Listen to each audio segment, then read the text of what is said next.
Thank you for considering my application for the Data Incubator Fellowship. My name is Adam Sonnenberg, and I'm going to talk about Markov chain simulation to predict deposition in Arabic geometry. So first, the background is that respiratory diseases affects millions of people around the world, and there's a lack of good strategies in order to target specific regions of the lung.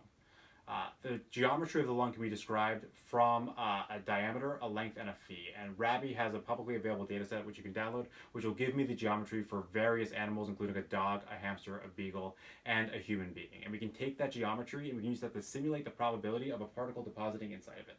So what determines if a particle is going to deposit inside of a geometry? It's determined by the three forces that act on the particle.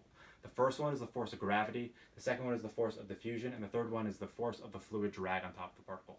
Each one of these forces can be converted to an equation which basically gives us the probability of a certain flow rate depositing by gravity in a single particle. This is for diffusion and for impaction is the next two.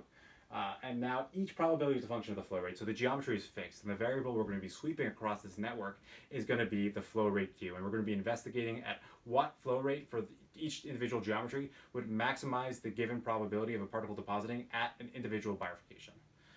And to do that, we will model it as a Markov chain where we can calculate the individual transition probabilities of going from the first state to the second state in our tree, and that will enable us to simulate a Markov chain. And this is what I've already simulated, which is the transitions realized by simulation of a 3-generational tree using realistic geometry. And if accepted to the Data Fellowship, I will then work on this problem with a mentor, and I would relish the opportunity to come. So please consider my application, and thank you.